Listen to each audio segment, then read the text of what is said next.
Hanging with Deez. Here we are, live. What the fuck was that? Oh, a little computer update there. Live on a Friday night, Friday the 13th, in fact. Um, Plan on doing this a little earlier in the week, but hey, shit happens. The good news is it's World Jihad Day, and we're still here, which we covered on my other show, Eldonzo and Deez, which you can find tomorrow morning, 9 a.m. on cities929.com. Also have links on the YouTube as well. I am your host, of course, Deez. With me, as always, Bubba J over there. And yeah, we had well, one of us had a fucking awesome weekend last week. I had a great weekend. Well, it just didn't end very well, did it? And our first got to just enjoy football. So let's get right into that. Last week, as you know, if you checked out the live stream, I was in fact in Pittsburgh. Told you about all the fun stuff trying to get into the fucking Airbnb and just absolute shambles that it was. And I believe, let's see, when was that? That was Saturday, right? Saturday morning, yeah. I guess first and foremost, the thing I have to say is I fucking told you. You did. I fucking told you. My brother is undefeated when he goes to see him, 9-0, now a perfect 10-0. I told you there was going to be some crazy Pittsburgh, Baltimore shit that went on, and that's what happened. The only thing I was wrong about was instead of a 3-point win, we won by 7 because the fucked up math that we used to get there, being 2 field goals, the safety, a touchdown, no extra point. I mean, looking at that, everybody's 17-10. Oh, that's typical. No, that game was didn't happen. As far from fucking typical as you could possibly get. Yep. Met Ike Taylor at the terrible tailgate. Shout out to my boy Justin and Kevin Adams. If you're a Steeler fan and you have Twitter, Kevin Adams, I believe is his name. Just search Kevin Adams. Look for a crazy Steeler fan with a big beard. That's him. He's an amazing Twitter follow, and also one of the main guys that puts on the terrible tailgate. And they have Steelers there literally almost every week. And to have Ike Taylor there, two-time Super Bowl champion, was really, really cool. Super nice guy. Got him to sign my terrible towel. I was really shocked at how skinny he was. Now, granted, he probably wasn't that skinny when he played. Well, yeah. But he just, I mean, we're talking, I bet he didn't weigh 170. Probably not even that much. And we made jokes, not to his face, obviously, but talking about how his hands, dude, were just huge. And this is a guy that's only 6'1". And we were all joking, like, how do you have hands that big and drop as many fucking interceptions as you did? Because that was too big. Yeah, I don't know how much you knew about Ike Taylor when he played, but he was a great physical man corner. And if he would have intercepted 75% of the balls that hit him directly in the hands, he'd be like way up there in the career interceptions list. But he dropped so many. I mean, it was an ongoing joke when he would actually intercept it. We'd be like, "Holy shit, he caught it!" He caught one. It's probably why he was a corner and not a wide receiver. Exactly. Yeah. I got to see Jerome Bettis. I did talk to him, but basically as they were rushing him out, he was there for this pink lemonade, for breast cancer. It kind of pisses me off the way that it went down. It's no fault but my own. We were over there because there was a woman walking around handing out pink ribbons and stuff like that. And she told us that Jerome was going to be over there to do this lemonade thing. Right. So we walked over there and there's literally only like 15 or 20 people hanging around. And I mean, they got the big booth, all the people working there, like, okay, cool. Like, how long, and I got thinking, how long has she been going around telling people Jerome's going to be here in 15 minutes? Like, it could be 15 minutes, it could be an hour. All right. I had to piss so bad. I told my brother, I'm like, dude, I cannot wait another minute or I'm sitting in wet pants the rest of the day. And of course, the nearest porta potties were half of, Nowhere close. and not only that, like 25 people deep, Sure. like 12 of them. So I went and I waited, and I was about halfway through the line. I get a text from my brother. He's here. Fuck. So at this point, I can't leave because I'm in. I'd have filled my shoes. I mean, I'm not even a Steelers fan, but to at least meet, see, maybe possibly shake hands with Jerome Bettis, yeah, I'm filling my shoes. I'm pissing down Yeah. the leg. I don't care. It's a regret I'll have. So I waited through line, pissed, rushed back over there, and sure shit, he was there. Only problem now was so were 400 other people waiting in line. Right. So I did get some good like close up pictures of him. Well, then at the end, as they were getting ready to rush him off, I went right up to him. I'm like, fucking huge fan since your Notre Dame days. Can I get a quick one? He's like, yeah, make it quick. They're getting me out of here. And so I'm trying to like hold the phone to do the selfie thing. And I forgot I put the fucking timer on the cell phone of like 3 seconds, whatever. And at that point, he almost ran me over like he ran over Urlacher back in fucking 2005, and they rushed him out of there. So yeah, that was a bit disappointing, but at least I could say I actually spoke to the man, and they were rushing him in there. I think he had some events to do within the stadium.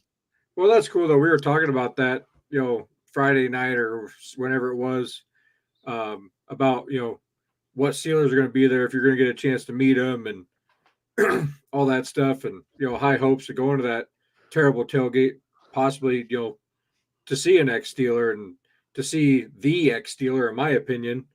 Is, that's I had no idea Jerome was going to be there, so that was cool. Yeah, you don't need picture proof. I mean, your brother's proof enough. The story. I mean, you can't make that stuff up. I mean, that's I got the pictures. In fact, I got a big photo dump that I need to do on the Facebook page of the trip there. And the cool thing about the terrible tailgate is, we got there a little after 8, and it was, there were still 50, 60 people there at that time. And it's just in a regular parking lot. So like the whole parking lot ends up getting full. And we were kind of just thinking, I wonder when Ike's going to get here. And I assumed that it would be a deal where they would like set him at a table and he'd do signings and shit, and you had to wait in line. Right. So I was kind of looking around like, man, it's going to be a mob scene when he gets here to wherever where they're going to set it up at. We're going to get, Yes. So we're sitting there, and I think, the food was served at 9. So we had 8, and then it got to be close to 10, and we're like, wonder where he's at. And I look over, and he's just standing back behind the people that run the tailgate kind of have their own section behind all the tables. And I'm like, he's fucking right there. I'm like, okay, well, so I wonder how this works. And then a couple of people walked up and got pictures with him. Well, then he just walks out into the tailgate, just mingles around, took all the pictures that people would ask for. One guy even FaceTimed his daughter, and he sit there and he talked to her. He signed my new terrible towel. I mean, he was just chill. Like, he wasn't worried about, being mobbed or anything. He just hanging out at the tailgate, having a good time like everybody else. And I thought that was really fucking cool. Yeah, that's really cool. And then, so then when we left, that is when we walked to the Bettis thing and hung out there. And then that's when we met up with my nephew and the other people that came from Hayworth, Illinois. And then we got to our seats, great seats. We were kind of in the corner of not the open end, but under the or the closed end, corner of the closed end, which sucked in that it was the end where literally nothing happened. Because if you watch the game, our offense fucking sucked for 3.5 quarters. And then Baltimore had the one drive. So basically Baltimore was driving down, and before they scored the touchdown, they flipped. The only thing we got to see on our end was one Baltimore field goal and the interception that Joey Porter Jr. picked off. But I didn't care, man. I was fucking there. But as far as the game itself, look, if Steeler fans, you already know how it went. It was pretty abysmal offensively for us for most of it. We showed a couple little flashes there when we got down after the turnover, the first turnover. We got down and we kicked the field goal. But other than that, there was just, I mean, I was in utter disbelief that we were only down 10-3 at the half. To their credit, and Baltimore did drop a lot of passes. You know, I can talk all the shit I want. Bottom line is a win is a win is a win. But Baltimore did drop a lot of passes that helped our cause. But that's what you come to expect, that kind of shit when you watch those two play. Um, Well, and and then going back to your game experience, I mean, I've never been to a professional game. I've been to baseball games, but for something like that, I mean, you don't really go for the game itself anyway, would you? I mean, no, it's you from the really start, don't. you got everybody else around you, waving the It's the towels, going nuts, going wild. absolutely. Who cares? I mean, I'm not watching what's going on. Most of the seats, you can't see shit anyway. Yeah, no. So I mean, if you've never been to a game and you want to go to watch a football game, don't go. no, Just watch it at home, because then you can actually like pay attention to the sure. game. But the I've been to a experience, couple of college games, and that to watch the game is not bad because there's not really a bad seat in the house for the stadiums I've been to, but I wouldn't be going to an NFL game to watch the game. I'd be going if I could go to AT&T Stadium. I'd be like a kid in Toys R Us with a blank check. yeah, You it's know, the experience, it's the electricity, it's because I've been to, I can't even, I don't even know what my number is offhand. It's probably close to 10 at this point. But this was only my third trip to Pittsburgh. The first trip was in 2000 when we had Kent fucking Graham as our quarterback, and that was the Baltimore Super Bowl year. So that was a 16-0 shutout in the last season of Three Rivers Stadium. So I at least can say I've been, to Three Rivers. right? And then we went in 2003 to Hines, and I saw them also play the Ravens. That was Tommy Maddox was the quarterback, and I'm pretty sure we beat him by I want to say close to 2 touchdowns. That was the Amos Zaraway experiment. They were kind of slowly trying to push Jerome out the door. Granted, he I still stuck around for 2 more years, but I don't even really remember him at all. Amos Zaraway was a lot like Jalen Warren, really short, thick, had some power, was shifty. If there was a hole, he could do good, but he wasn't very good at like making the hole. Right. Eventually, by the end of that year, they shifted back to Jerome Bettis. And then, in fact, Amos Zaraway was gone after that year, and that's when we brought in Deuce Staley. And Okay. then, of course, we know what happened the following year. And then Steel City Renegades in the house. What's up? Yeah, and I'll get to that too in a minute. But yeah, back to the experience of it, man. Like I've been to road games. I've been to Tennessee. I've been to Cincy, Chicago, Indy, and that's cool, because there are groups of your team there, and you have fun with that. Right. But to be in the stadium of your team in that city, I mean, especially for people like me that's traveling, like that's fucking mecca to us. That is like the motherland. The people that live there, it's just another Sunday, but like to be there and to feel that energy. And yeah, you watch the game.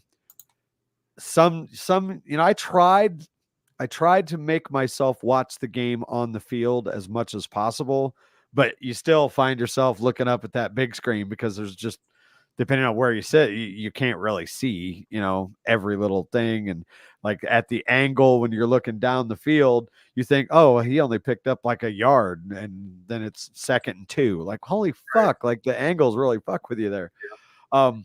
So yeah, it looked bad. Things weren't going well. The row I was sitting in, there, like I knew these 4 seats that we were in were taken. Then there was 2 at the end, and then an empty one, next to me, and then there was like a group of 4 people next to them. So I'm sitting there thinking, first quarter, nobody's there. I'm like, oh fuck yeah, I got an empty seat here. I can stretch out a little bit. Then I see him coming up the stairs. This big like 6'3" motherfucker wearing a goddamn Lamar Jackson jersey. Sits And I'm right next watching to him. you. I'm watching. I'm like, he's coming here. I just know that he is. And sure as shit, sits right next to me. And Awesome. he was, how do I describe it? He was nice, but he was poking the bear obnoxious. You know what I'm saying? Like, wow, sure is quiet in here, man. It ain't ever this quiet in Baltimore. It don't matter. Y'all gonna lose anyway. It was just being, and something bad would happen. He would stand up and fucking clap. Like, oh, you motherfucker, man. Like, I already kind of walked in here half-ass expecting to lose, especially where we're playing this first quarter. And now I got to sit here and listen to this motherfucker Right. this whole time. And God forbid you do lose. Right. And my brother, who was with me, is one of those that when he loses his temper, there's no stopping. You're not bringing him back. No, he's like the Incredible Hulk. Like he just goes into this rage and bad shit happens. And I'm like, man, like I'm trying to like joke with the guy to, yeah, we suck. Haha. Right. And just to keep my brother from, saying anything, because I knew shit was about to get bad. Well, then right before halftime, he sees some buddies of his. So he goes down and I'm thinking, all right, well, he'll be back for the second half. And God damn it, he didn't come back, so I didn't get to fucking goad all of the shit that went down. But I tell you what, and he was right. At him. Yeah, right. I'll hey, tell you what. Ogre. What now? Right. Yeah, because there was, I think, one other Raven fan like in the row behind us, but he was a skinny white dude and he wasn't gonna say shit. No. But other than that, he was the only one like within probably 50 people of us around. But he was right in the fact that the crowd was dead. I mean, we got the fumble recovery and we had a little pot. Yeah, with reason. And of course, we had the fire Matt Canada chance going. So I love to see that. Yeah. But when we punted the ball with 14:03 left, and I got it. I'll probably post it on the YouTube if I don't get a copyright strike. Otherwise, I'll put it on Facebook or whatever. But when the big screen goes black, I go, oh, okay, here it is. Like, if we're going to lose the game, at least I get to witness Renegade live. Let's see what it does to the crowd. And they didn't do that back in 2003 when I was there. It wasn't quite. They started it, I think, in 01 or 02, but it wasn't what it became yet. And it was like somebody literally flipped a switch. That fucking crowd just absolutely came alive.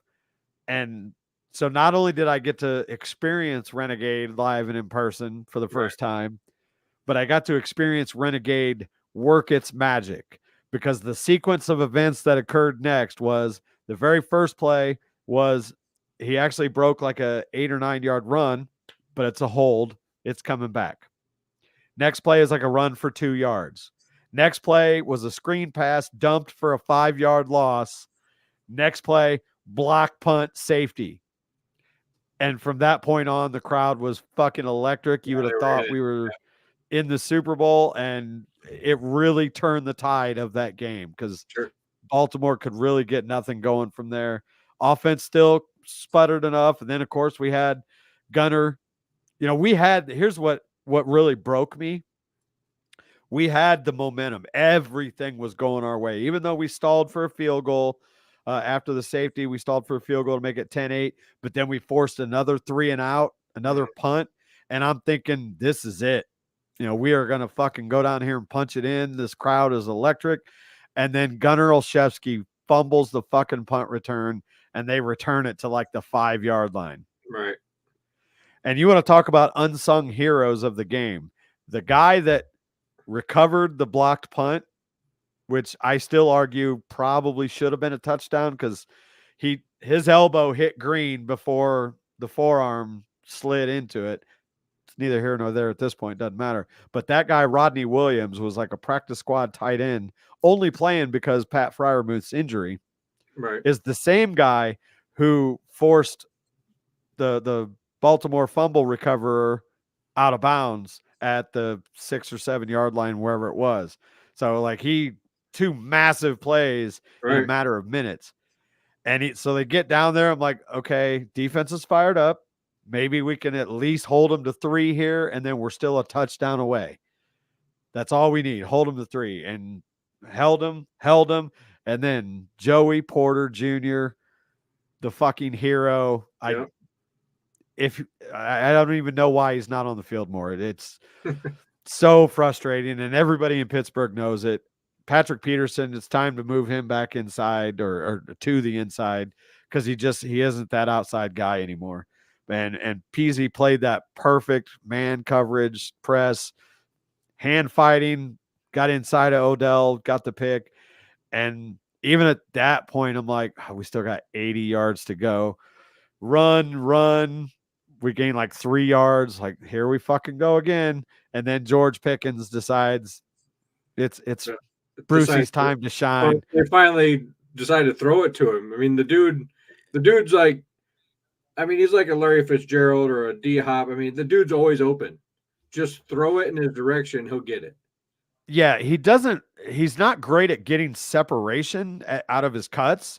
But again, if he's single covered and you get the ball close to him, he is so good at positioning his body to get to the catch. There were a couple of those that a lot of receivers wouldn't have made, but he was able to worm it was almost like he was going for a rebound. He was able to worm around the guy and get the catch. And then, we get that 2nd and 2 from the 41-yard line. And as soon as he took off, you could tell it was zero blitz. Everybody in the stadium knew it was zero blitz.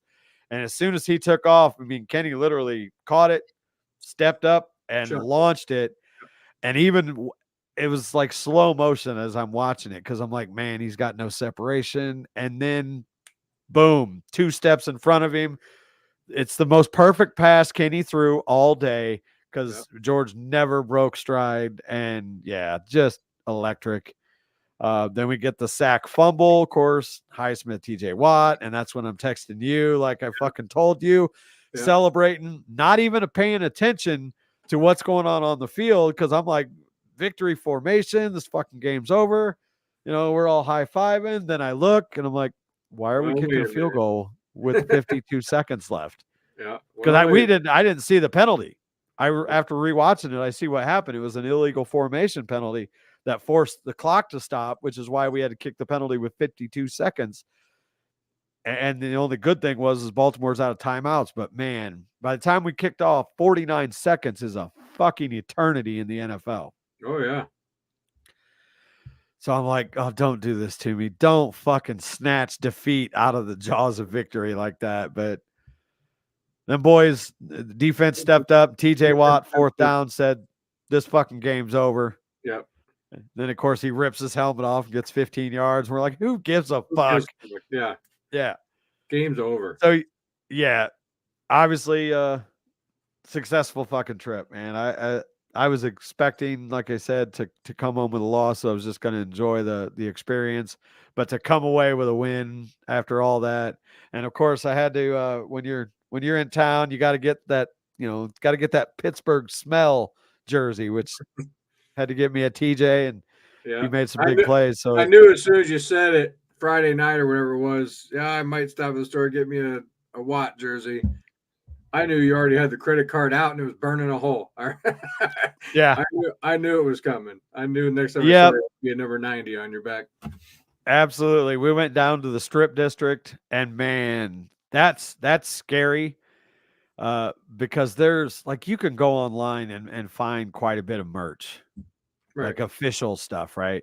You go to Pittsburgh, and I can speak personally about Chicago, Tennessee, Cincinnati, Indianapolis, Tampa Bay.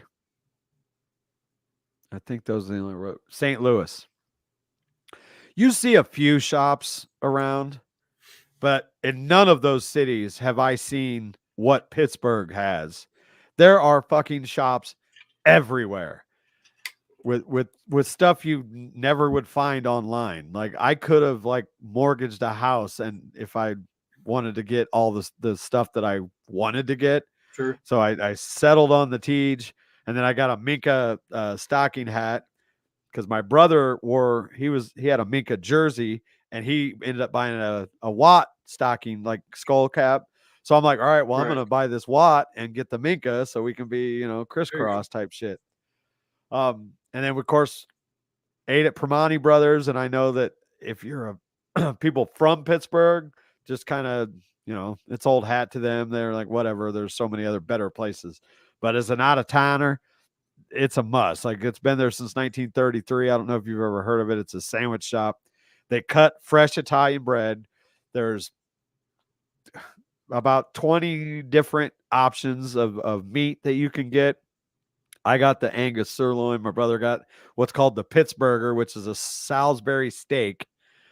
And then they cook fresh cut fries Right. and put a whole heap of them on your sandwich, smash them down, and then a big handful of true German slaw.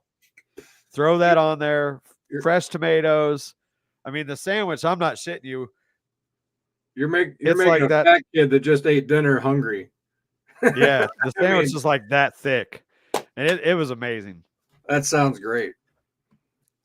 And so we ended up going to a dive bar that night and then finally got some sleep. Of course, went to the game, which we already talked about. But yeah, it was 20 years since I've been there, and I don't know why I waited so long because, I mean, it's just incredible to, especially a team that rich in tradition, like, Right.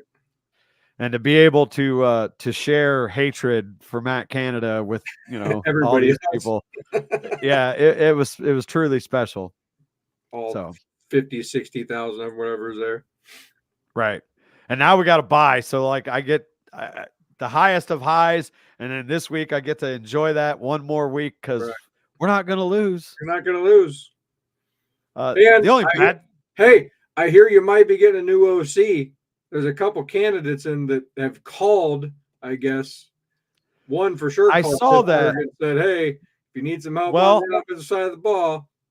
Mark Caboli reported that. And the agency that represents Byron Leftwich denied it on Twitter. So I don't know. Well, there was a post today I saw that John Gruden might have an in with because him and Mike Tomlin. Now, wouldn't that be yeah, something? that would be awesome. I would also take Jay Gruden. Yeah. Any Gruden. Both of them are good. They were both head coaches in the NFL at one time. And I Yeah, take like Brian Leftwich. Brian Leftwich is a smart man.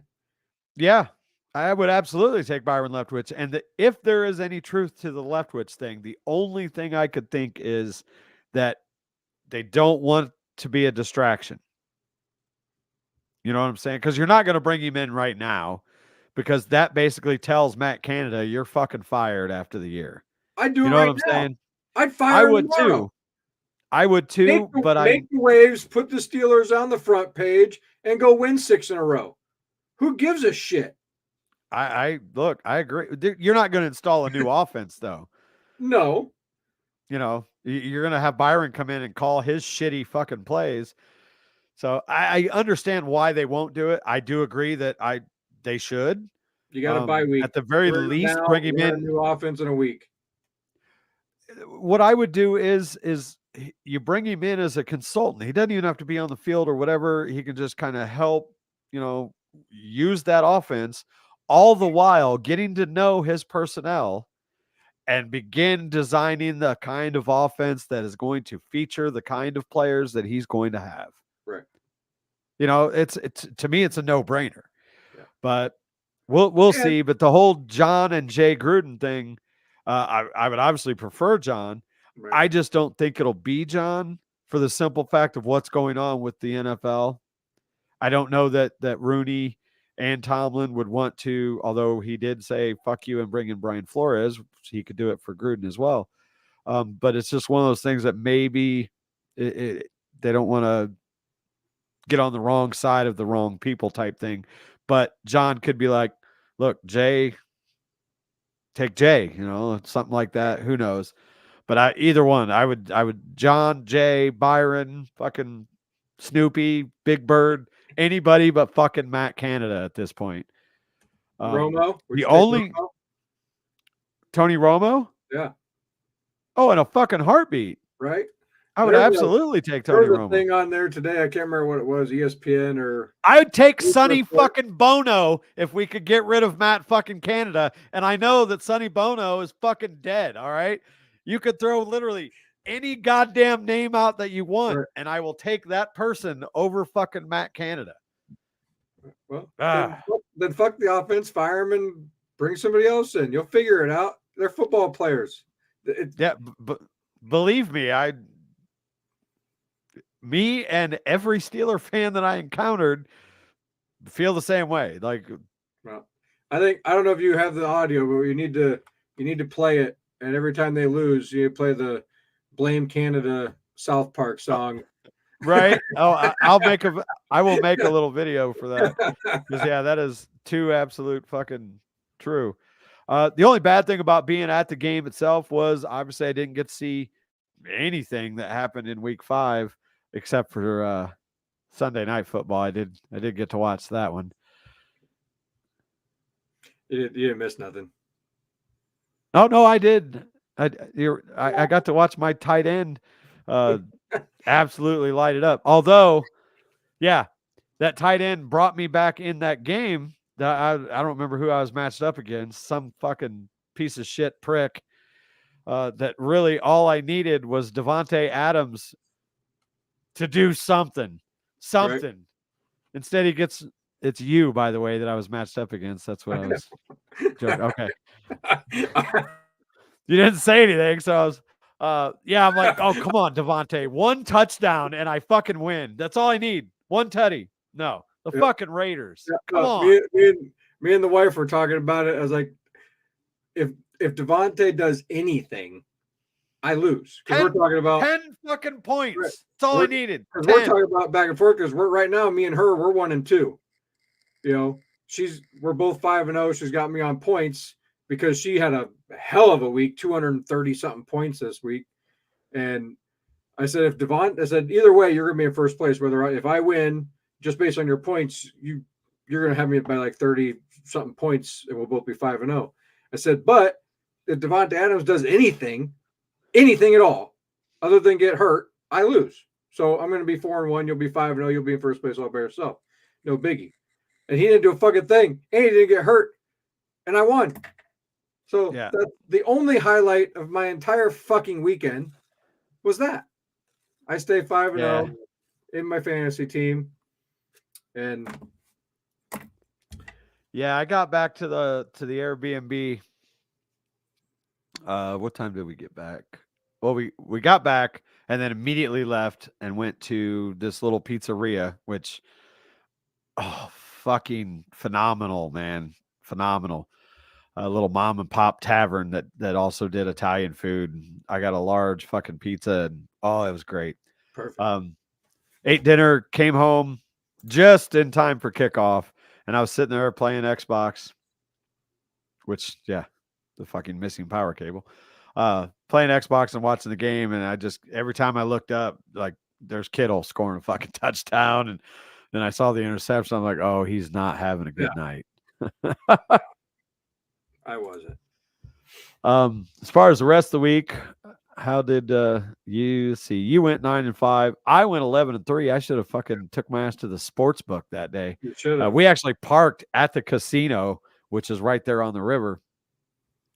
So for the season, I am 54-24, and you are 48-30. So feeling pretty good about that. Yeah, I just need one good week and catch you, and then another good week, and it's not over. I mean, no, anything can happen. That's 6 game swing. We'll have to figure out something for, the winner. Maybe buys a bucket or something at the club one night or so. Who knows? We can do that. We can do that. Make you wear a Cowboys jersey all week or something. Oh, I don't know about all that. What? So, again, I wasn't able to watch anything but the Sunday night game. Was there anything that stood out to you back in week 5 um, that's worthy of talking about? No, because my only focus really was the Cowboys game. I was really, I mean, I think the whole football world was I was supposed to be, you know, the two best teams or two of the best teams in the entire NFL going head to head on Yeah, it did look prime like. time, and it did not turn out like that. And it was. I mean, did I want to win? Sure. I think they were going to win. There was only two things that would make them win the turnover battle, and the defense had to step up, and none of those things happened. And guess what? They got their asses kicked because the offense is terrible. Our offense is not good. Dak Prescott is not a Super Bowl caliber quarterback. We did Tony have Pollard is not an every down back no, either. no, and The our offensive evidence line. has shown.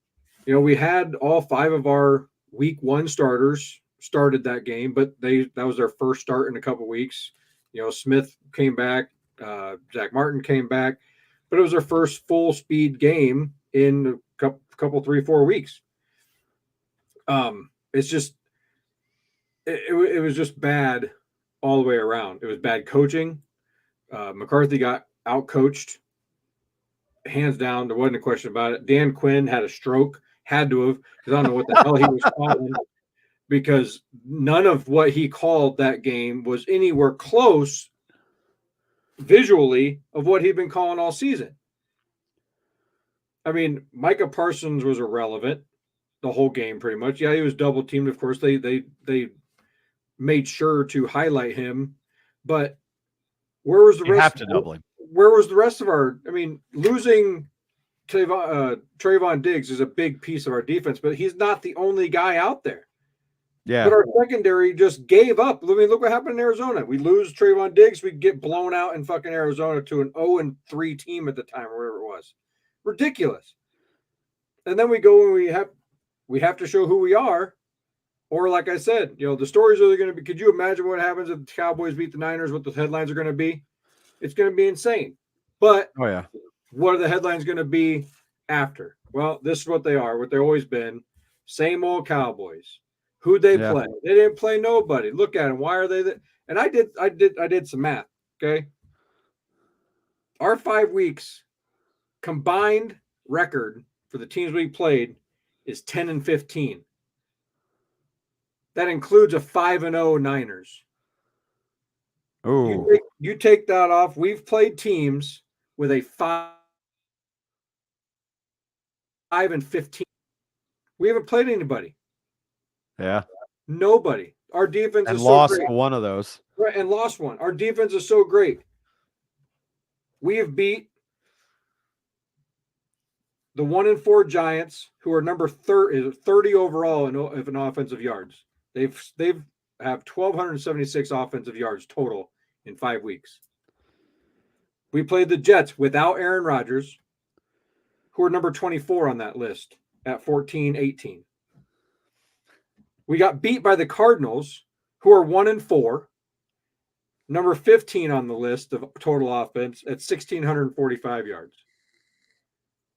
We beat the Patriots, who are 1-4, and they're 23 on the offense list at 1,437 yards.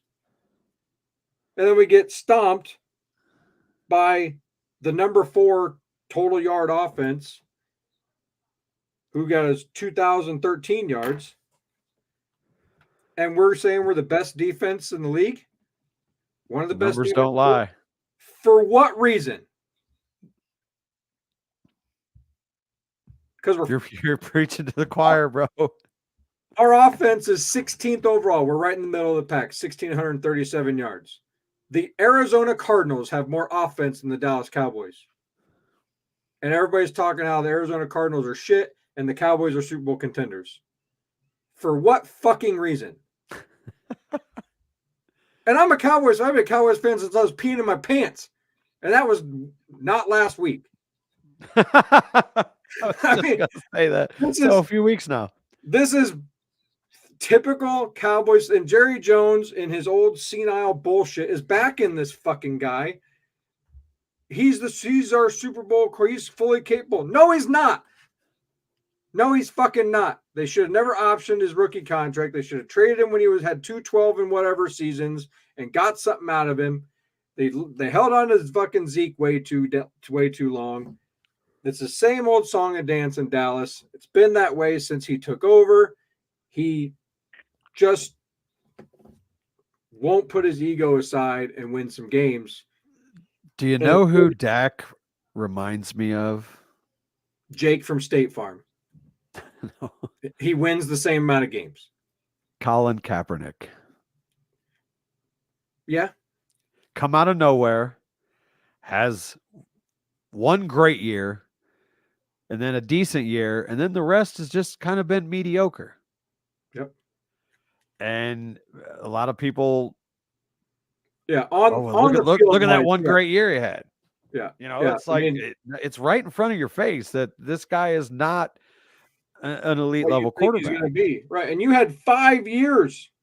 Yeah, to see it before you signed him, and then you signed him to stupid money for a long damn time, and now you're stuck. Now you have to back your decision. I mean, I know why Jerry did it, because he made a mistake 4 years ago. Hey, look at the bright side. You're not Denver stuck with Russell Wilson. Yeah, $245 million fucking paperweight. Yeah, talk about falling off the fucking cliff. Terrible. I really thought that last year was just like an outlier. Like, get Sean Payton in there, and I didn't expect him to come out and throw for 5,040 touchdowns, but I expected a little bit of that spark that he showed. But man, it's just not there.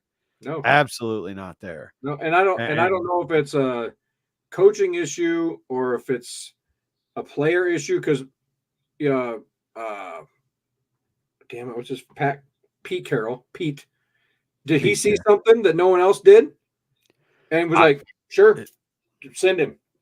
Go. I absolutely think so. Because his last year in Seattle wasn't awesome, and it looked, but he didn't really have a lot of talent around him. Right. So everybody thought, oh, we'll get him, somewhere where he can win. And Pete Carroll was like, fuck yeah, give me all these picks. Go ahead. You can have him. Yep. And that tells you something right there. Absolutely. Okay, giving up a franchise quarterback, that there's all kinds of red flags on that. Yeah. Speaking of Denver, did you see Steve Smith absolutely fucking bury Jerry Jeudy? Oh yeah. Oh my, that was hilarious. I loved it. Yeah. Oh, that was awesome. Yeah. Because he did it in the most polite way possible, but he absolutely he had to on his live television. I mean, he had to be nice. Yeah. He was like trying to keep giving him the business, but just the delivery of it was just Porter Jr. did that to OBJ. Yeah, go be a family man. I love it. Yeah, awesome. You could tell that he's Joey Porter Jr. because Peasy was the same way, man. He was trash talker. Yeah. One last thing on week 5. What are your thoughts on in the Chiefs Vikings game, the helmet incident? Oh, the blatant fucking should have. Oh yeah, that was it was not, it was definitely pass interference, and I don't know why he was arguing, but yeah, for them to not throw that fucking penalty, for one, they picked up the flag, and then they still, put your helmet back on, right, and they don't throw a flag for that. Is I'm not saying that Minnesota would have absolutely won the game, but God, they would at least had a shot. They would have had a really good shot. I mean, to me, that was a game changer. You just took what little wind was in Minnesota's sails at the time and just completely poked holes in it. Yeah. Now the fans. What makes it worse is the exact same thing happened with TJ after the sack. Game's over, and they called the penalty, and it was at that point meaningless. So who gives a fuck? Yeah, it doesn't matter. Literally, the game is on the line. It is. Helmets off, If you take your helmet off on the field, it is a penalty. Doesn't matter when, doesn't matter where, doesn't matter who. Super Bowl, Pro Bowl, garbage time, down by 60. It don't matter. It's a penalty. And it was agree. especially after the blatant pass interference call that wasn't called. Then you take your helmet off in the end zone. It's with the ref with your helmet off. And then on Literally camera, right there, they can see you say, put your helmet back on. And you still don't put it on. You turn around, you walk away, and then you put it on and take it off 4 steps later when you're on the sideline. Yeah, I agree. It was absolute garbage. It was just as bad as an Ohio State Notre Dame game where they let 9 seconds on the clock for 15 seconds. Right. I mean, just if there's not a script in the NFL, then we have some terrible officiating and timekeepers. Yeah, it's interesting though with everything going on with the whole Tay thing, and it'll be interesting to watch how this all shakes out at the end. And it's not like it's okay. It happened to this team this week. It happened to that team. It's the Chiefs. Now, that I can remember, it's happened 2 times. With 4, they had that. Oh, was it week 4? Let me see. Who did this? Yeah, the Chiefs again. The Jets. That blatant hold that was on camera. Yeah, the left tackle held the shit out of him for a long time, long enough for the defensive tackle went, "What the hell?" while being held, and then he pushed him in the helmet to get him away, and they threw a flag on him. Yep. I mean, it's ridiculous. Well, then there was or the teams that are in the headlines or that are doing things or gonna be where people want them to be are getting away with shit, and then you're calling other stupid stuff for no reason.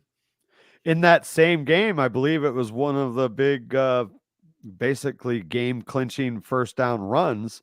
One of the chief tackles was engaged, and as he was going down to the ground, he just, I mean, you could see it. He made it kind of look like an accident, but he still rolled up and hooked dude's leg and basically tackled him. And who's to say he would have made the stop, but still, at the very least, it should have been a penalty. And there was no call on that either. So yeah, they're getting some strange calls, and it'll be interesting to see how that goes. Yeah, it's like Angel Hernandez went from umpiring MLB to going on the field. It's just absolutely horrendous. Yeah. All right. Well, let's go ahead and jump into the week 6 here. And again, I hate it because I don't get to watch Steeler football, but I love it because I got nothing to worry about. So last night's game, that's just, I would imagine we're going to go ahead and give us each a win there because the only shock of that was that it was only 19-8. Yeah. I thought it would have been a bigger blowout than that, but the Chiefs did manage to cover. Yeah. So yeah, let's jump right into week number 6 with our third and final London game this year. I believe I think they still have 2 more games international, but I think one is in Germany, and I think one might be in Mexico City, if I'm not mistaken. Or maybe there's 2 in Germany. I don't remember, but I believe this is the last one in London.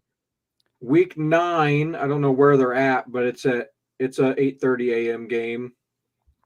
That would be the German one, I bet. And then week 10 is an 8:30 a.m. game. So there's 2 more for sure over that side of the pond. The one in Mexico City, of course, will be in our time zone, but well, maybe there's 2 German games then, because I could have swore that they said this is the last London game this weekend. It probably is. I know they're playing in Germany. I just can't remember how many times. Week 1, first game of the week, second game of the week, I guess. First game Sunday. Baltimore Ravens taking on Tennessee Titans. I'll let you go first. Oh boy.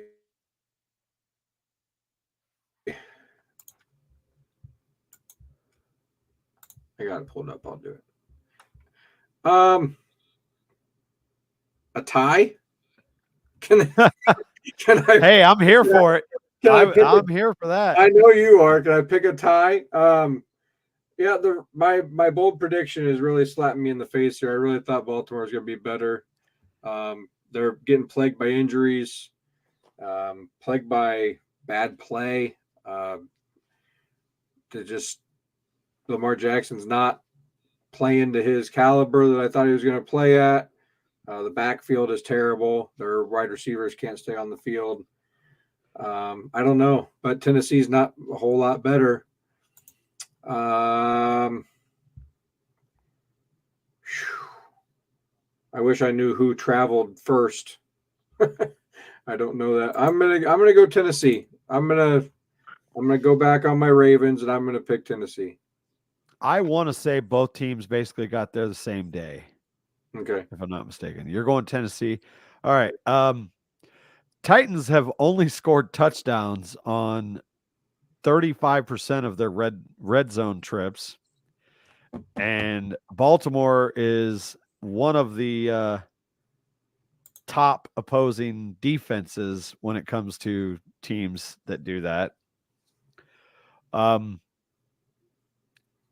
when you look at who both teams have played, as much as it pains me to say it, I see Baltimore having the edge here, however slim it may be. So I'm going to go with Baltimore there. But the Steeler fan in me would love nothing more than to see Tennessee win it. But Sure. my gut tells me that they're going to come in a little extra pissed off after what happened to them last week. So I'm going to go with Baltimore there.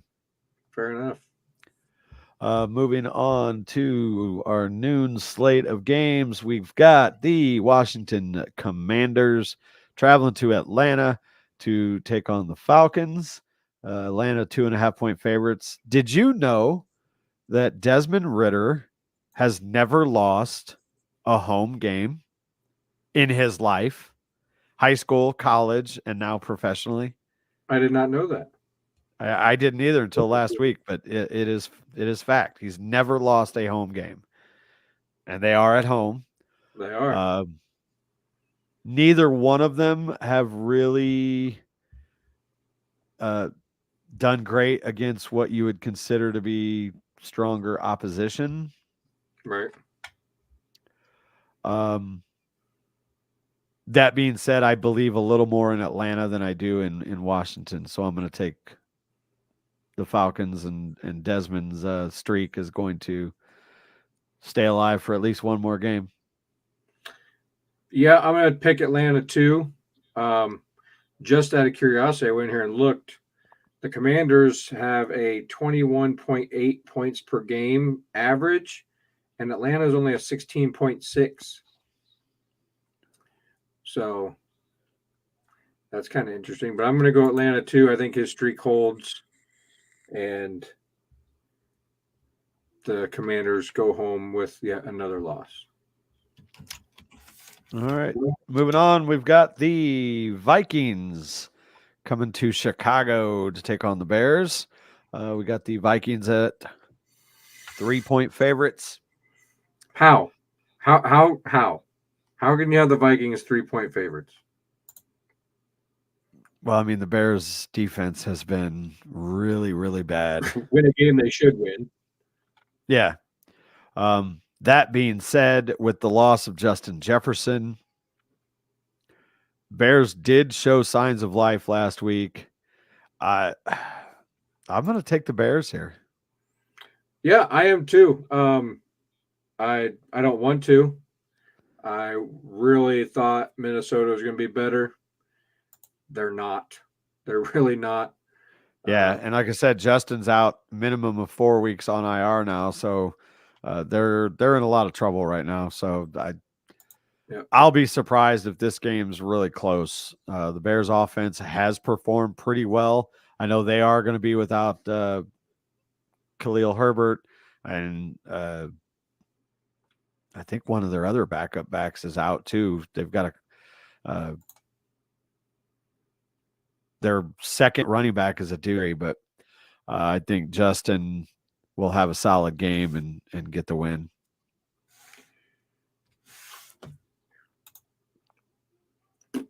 You agree? You were froze, but I'm sorry. What'd you say? Oh, Bears. I'm taking the Bears. Yeah, that's what I got us both down for Chicago. I want Minnesota to win. Okay. I'm not. Seattle Seahawks. What? Huh? Oh, I thought you were trying to say something. Seattle Seahawks travel to Cincinnati, the dreaded West Coast team, kind of coming East Coast, still Eastern time zone, to take on the Bengals. Bengals kind of came to life these last couple weeks, but Seattle's got a really good pass rush. They blitz a lot, and then if there is a weakness,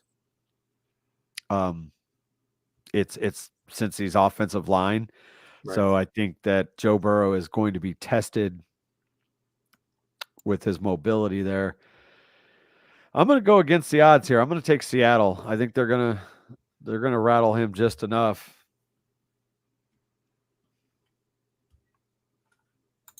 Did I freeze again? Yeah, a little bit. No, I agree with you. One of them teams I'm not super impressed with. I really thought they were going to be a lot better than they were. The injuries hit them hard, and then they've just not able to finish games. So give me Seattle, I guess. Yeah, I think it's going to be a tight one, but gut tells me it's going to be Seattle. Right? I'll take that too. Dave, to answer your question, yeah, hit me up on the Everything Steelers page.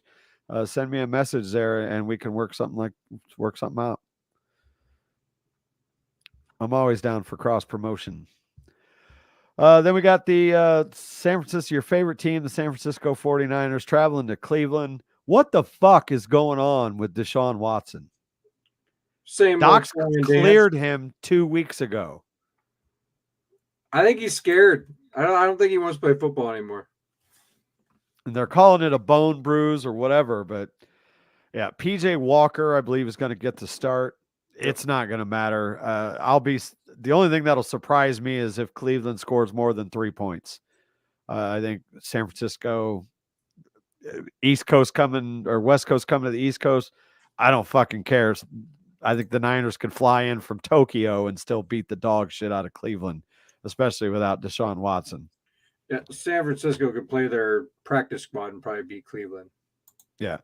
Dave, I agree with you, man. I have not seen anything from Watson since he's come back that shows me he's anything remotely close to the guy that he was before he started touching all those women.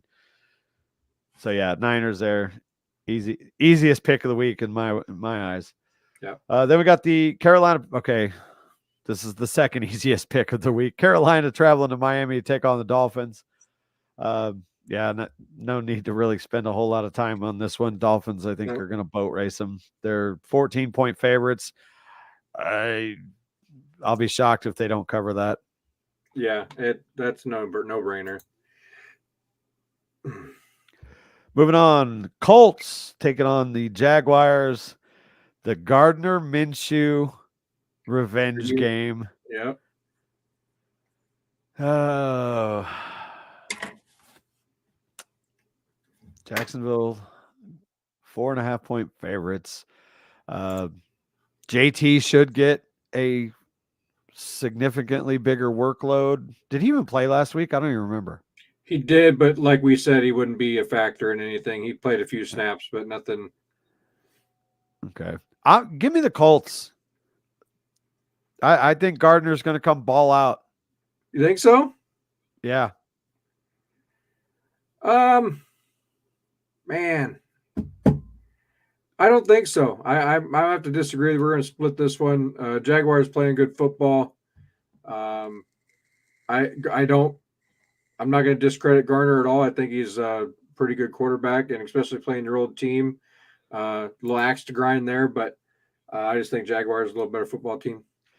Traditionally, Jacksonville does seem to find a way to get Indy's number, regardless of how good or bad they are. But yeah, I don't know. I think a whole week of preparation. I think Minshew is going to get a little taste of revenge there, but we'll see. Right. Dave agrees with Saints. Right. Oh, he agrees with you. me. Saints traveling to Houston to take on the Texans. The Saints defense is very, very good in that back end. I think that CJ Stroud's streak of no picks is going to end here. I think the Saints are going to win a close one.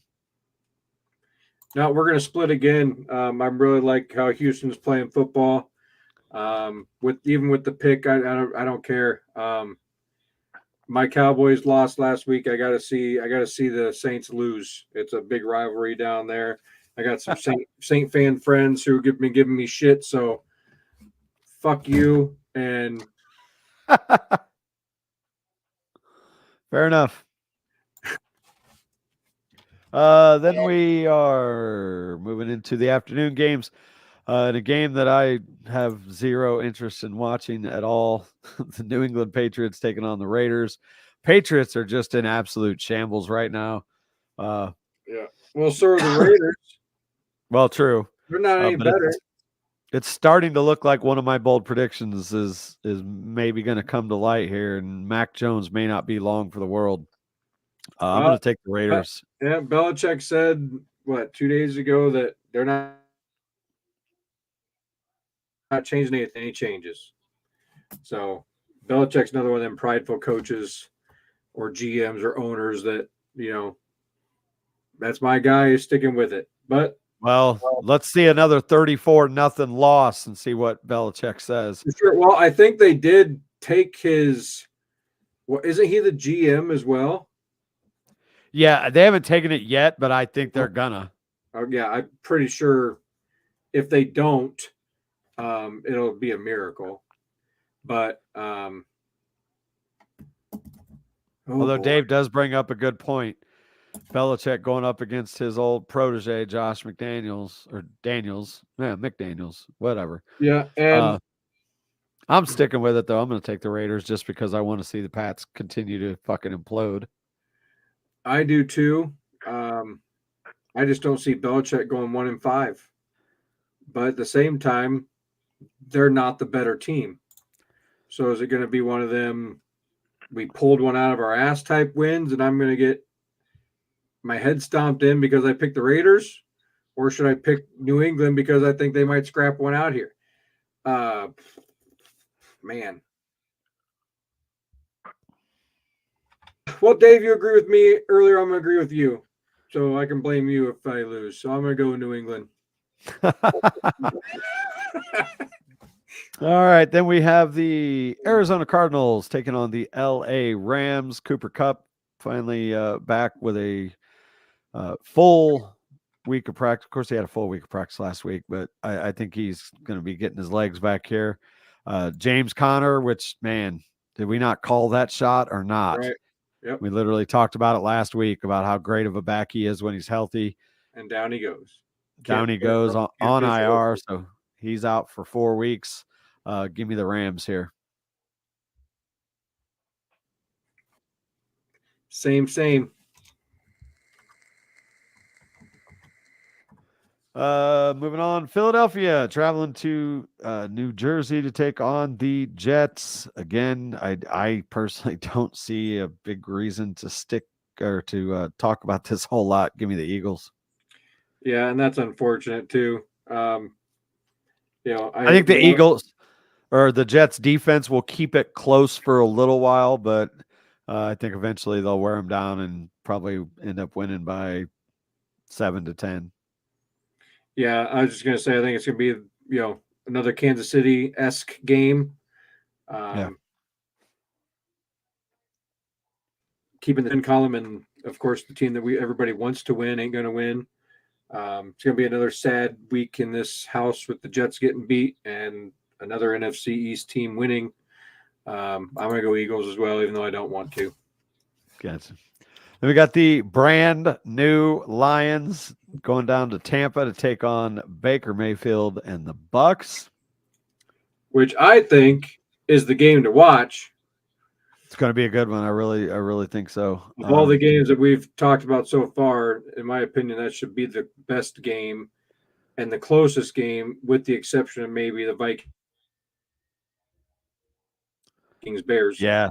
Who Yeah, knows? that's as far as I mean the whole slate. That's to me the marquee matchup. Yeah. Jameson Williams got a full week under his belt now. Hopefully he can contribute so I can actually activate him on my fantasy team. I'm gonna take the Lions here with the big road win and a tight one. Yeah. Tampa Bay can only be flashy so long. They got their one win that I picked them, and they shouldn't have won, but they did. But I don't see them beating Detroit as well. Yep. Then we got the big Sunday night game, the New York Giants, of course, without Daniel Jones. I don't even know who their backup is at this point. Taking on the Bills, who kind of laid an egg for most of the game last week against the Jags in London. So I think they're going to come back with a little chip on their shoulder. Von Miller is back, and he should be a full go now. So whoever the Giants' backup quarterback is might be in for a long day. Give me Buffalo. Yeah, Buffalo for sure. I'm trying to see who it would be. Tyrod Taylor will start. There's worse options out there. There are worse options, but still, I don't think it's going to happen. Give me the Bills. Granted, he hasn't had a whole lot of action lately, so this might not necessarily a Tyrod Taylor revenge game, maybe. Right? Yeah, who are we fucking kidding? Yeah, Bills should boat race him. And then where? Oh, that's week 5, jackass. Monday night, yes, Dallas traveling to San Diego to take on the Chargers. Chargers coming in at 2-2. Dallas is a 2-point favorite. Oh boy. We know the Chargers can score points. Their defense is suspect.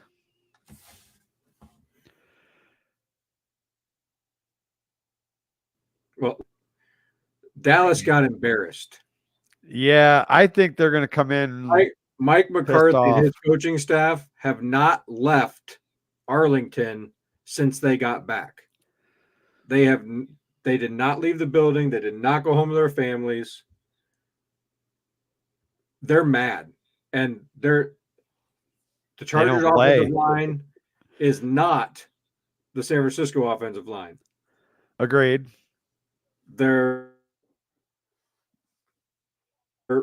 And the Chargers coaches suck. Sure, Dave. Absolutely. No, you're spot on with that. Yeah, no one's going to disagree with you here. And I'm a Cowboys fan. Dak should have been gone 5 years ago.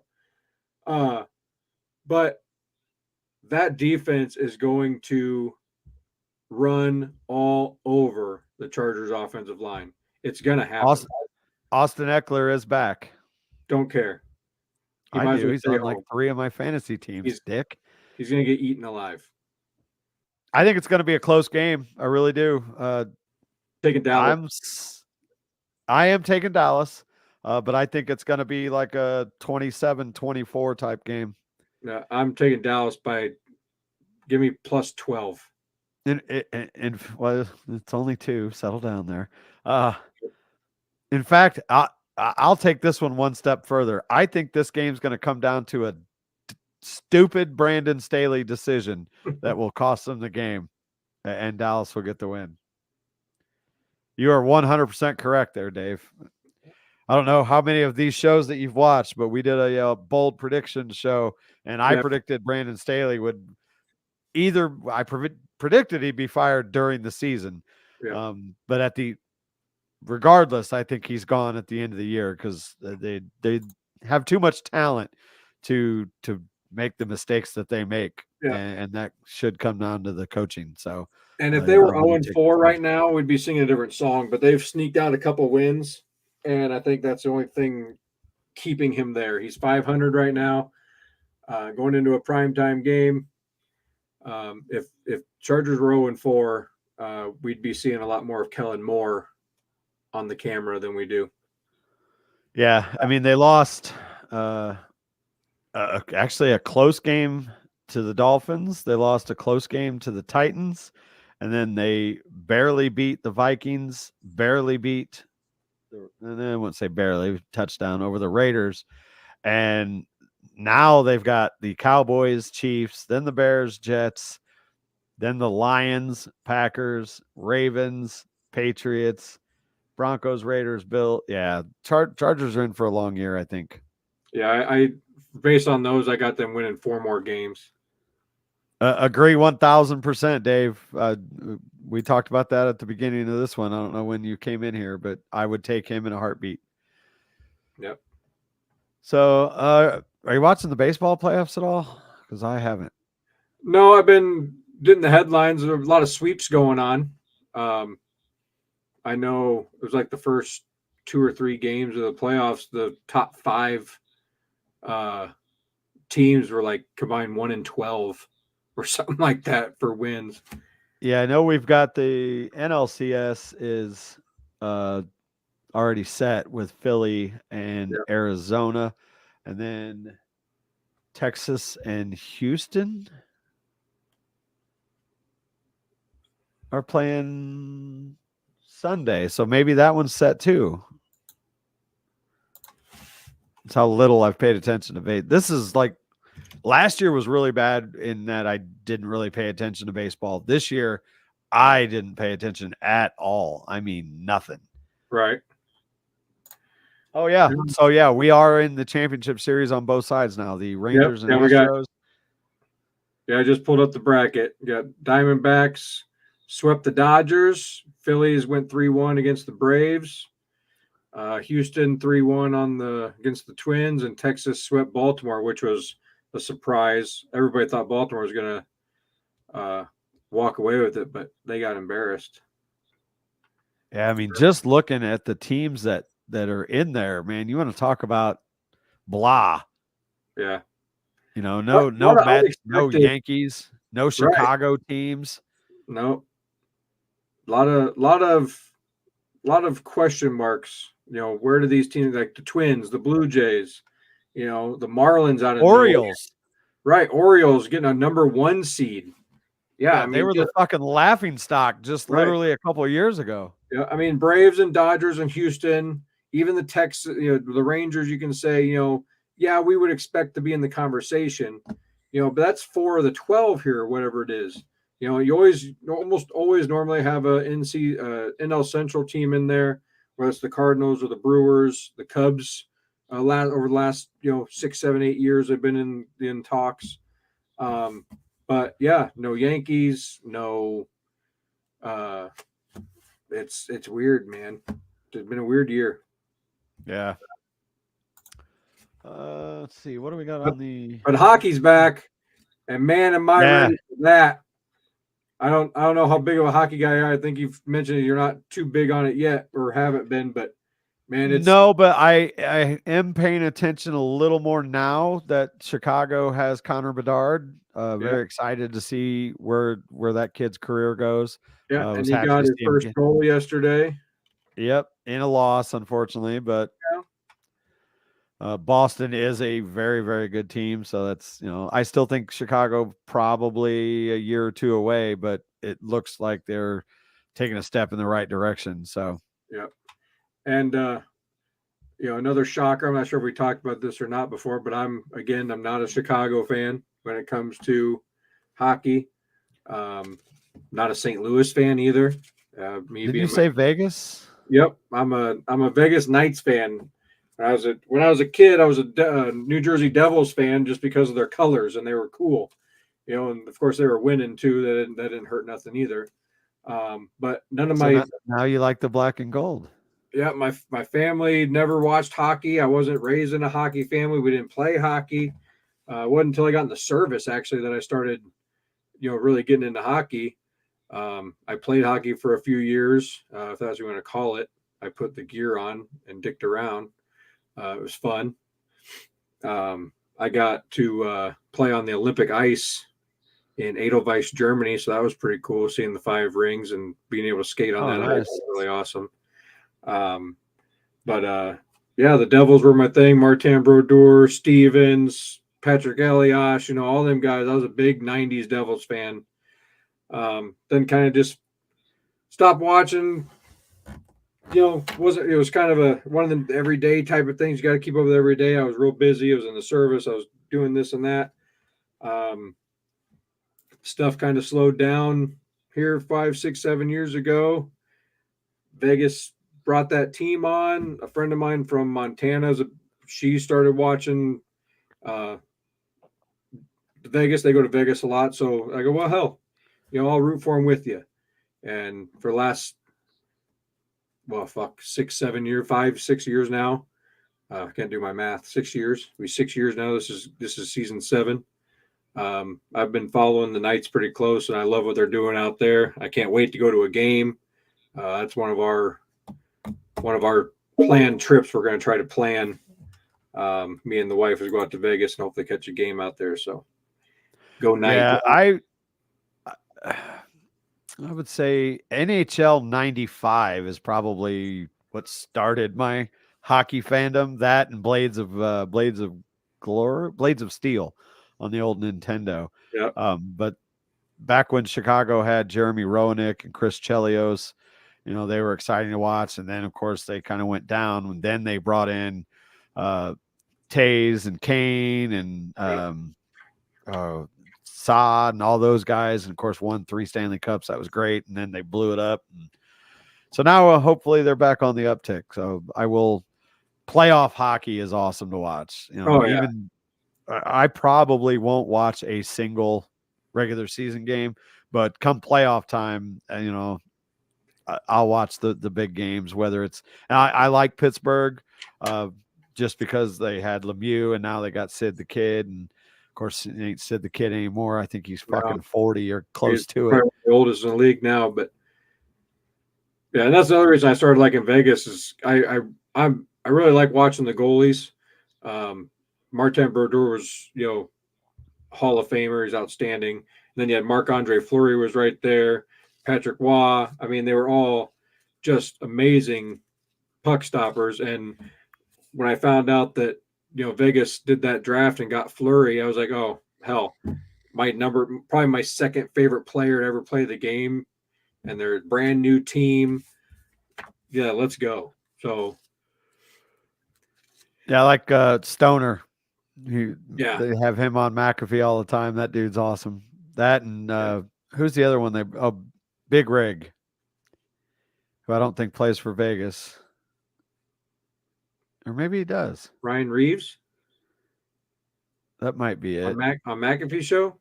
Yeah, I think they call him the Big Rig. Can't remember who he plays for, but yeah, Mark Stone, man, you couldn't ask for a better captain. That guy in the locker room is, he don't take no shit, and he keeps his boys in line. They play some good hockey. Right on. You should watch. You should watch some games, man. Even if just pick a team. If it's Chicago or Pittsburgh, or just pick a team and watch. It's every game is a playoff game to them boys. Every game. One point either way is playoffs or not. Oh, I agree. Yeah. And that could come down to one regular season game where they slacked off and got beat by a team that they shouldn't have, and now they're out. Yeah, like if I'm flipping through channels and I see a game on, I'll watch it for a little bit, but I don't ever sit down like, oh, gotta get home, turn on a hockey game or whatever. But playoff time, I do though. Whatever networks are carrying it at the time, I don't even care who I'm watching if it's not one of my teams. It's just playoff hockey. It's hard to, even though they play series and NFL, you got the one and done type thing. It's still very exciting to watch playoff hockey. It always has been. So, all right. Well, if you got nothing else, I think we can go ahead and wrap this bitch up. No, I'm good. I'm looking forward to it. Be a good week. Yep. Next show, even though it's probably a week late, it's kind of the 1/3 mark where we'll be at 33% area. Yeah, we'll revisit our predictions, and this will be our one chance do-over. Get a mulligan? See where our season predictions and our bold predictions stand, and see what we want to potentially add or change. and go up from that. And like I said, Dave, definitely hit us up on that Everything Steelers Facebook page, and we'll see about doing a little collab. Hell, maybe we'll bring you on this one as well. So Yeah. thanks for watching. Don't forget Eldonzo and Deez, Saturday morning, 9 a.m. on Cities 92.9 or www.cities929.com. If you're into the whole political thing, this show that we're doing this week is a little more serious than we like to do, but given everything that's going on in the world, it kind of called for it to be a little bit serious. So, Yep. and I will definitely do that, Dave. All right. Well, thanks for watching, folks. We will catch you guys later this week. Yes, sir. See ya. Peace.